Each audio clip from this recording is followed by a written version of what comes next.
Catechism of the Catholic Church, the Profession of Faith, following paragraph 2, on the third day he rose from the dead, number 642. Everything that happened during those Paschal days involves each of the apostles, and Peter in particular, in the building of the new era begun on Easter morning. As witnesses of the risen one, they remain the foundation stones of his church. The faith of the first community of believers is based on the witness of concrete men known to the Christians, and for the most part still living among them. Peter and the 12 are the primary witnesses to his resurrection, but they are not the only one. Paul speaks clearly of more than 500 persons to whom Jesus appeared on a single occasion, and also of James and of all the apostles.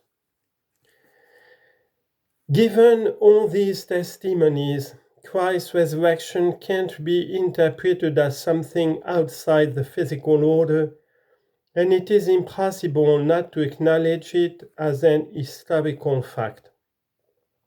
It is clear from the facts that the disciples' faith was drastically put to the test by their Master's passion and death on the cross, which he had foretold. The shock provoked by the passion was so great that at least some of the disciples did not at once believe in the news of the resurrection. Far from showing us a community seized by a mystical exaltation, the Gospels present us with disciples demoralized, looking sad and frightened, for they had not believed the holy women returning from the tomb and had rejected their words as an idle tale. When Jesus reveals himself to the 11 on Easter evening, he upbraided them for their unbelief and hardness of heart because they had not believed those who saw him after he had risen. Even when faced with the reality of the risen Jesus, the disciples are still doubtful. So impossible did the thing seem. They thought they were seeing a ghost. In their joy, they were still disbelieving and still wondering.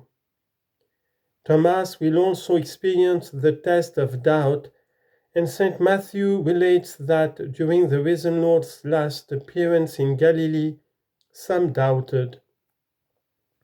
Therefore, the hypothesis that the resurrection was produced by the apostles' faith or credulity will not hold up. On the contrary, their faith in the resurrection was born under the action of divine grace from their direct experience of the reality of the risen Jesus. The condition of Christ's risen humanity. By means of touch and the sharing of a meal, the risen Jesus establishes direct contact with his disciples. He invites them in this way to recognize that he is not a ghost, and above all to verify that the risen body in which he appears to them is the same body that had been tortured and crucified, for it still bears the traces of his passion. Yet, at the same time, this authentic, real body possesses the new properties of a glorious body, not limited by space and time, but able to be present how and when he wills. For Christ's humanity can no longer be confined to earth and belongs henceforth only to the Father's divine realm.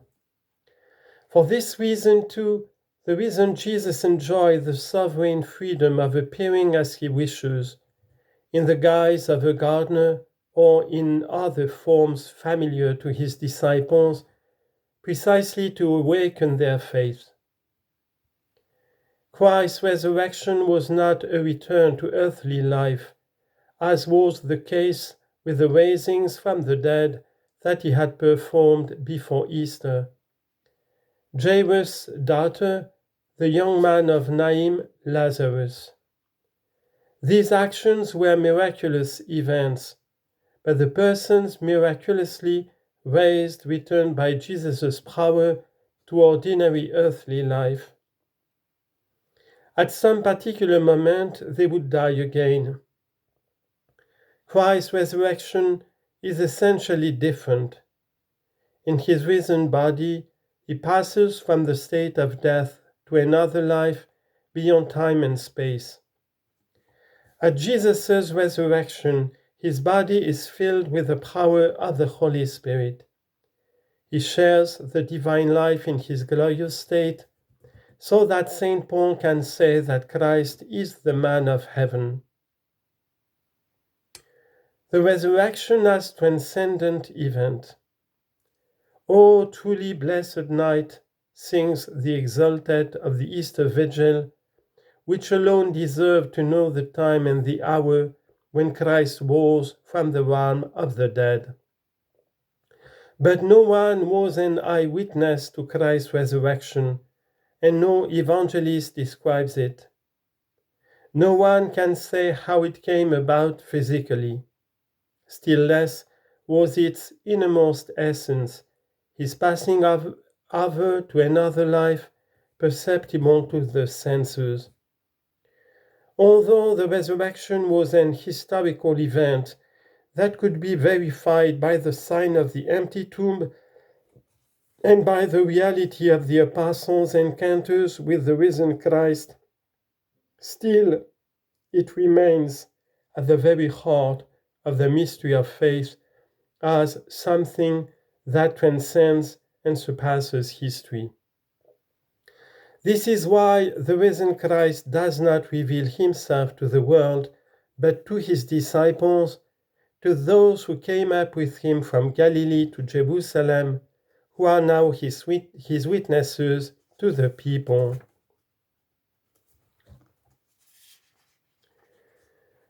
Second, the resurrection, a work of the Holy Trinity. Christ's resurrection is an object of faith in that it is a transcendent intervention of God Himself in creation and history. In it, the three divine persons act together as one and manifest their own proper characteristics. The Father's power raised up Christ His Son, and by doing so perfectly, introduced His Son's humanity, including His body, into the Trinity. Jesus is conclusively revealed as Son of God in power, according to the Spirit of holiness, by His resurrection from the dead. St. Paul insists on the manifestation of God's power through the working of the Spirit who gave life to Jesus' death, to Jesus' dead humanity, and called it to the glorious state of Lordship. As for the Son, He effects His own resurrection by virtue of His divine power. Jesus announces that the Son of Man will have to suffer much, die, and then rise. Elsewhere he affirms explicitly, I lay down my life that I may take it again. I have power to lay it down, and I have power to take it again. We believe that Jesus died and rose again. The Fathers contemplate the resurrection from the perspective of the divine person of Christ who remained united to his soul and body, even when these were separated from each other by death. By the unity of the divine nature, which remains present in each of the two components of man, these are reunited. For as death is produced by the separation of the human components, so resurrection is achieved by the union of the two. according to the words of Saint Gregory of Nyssa.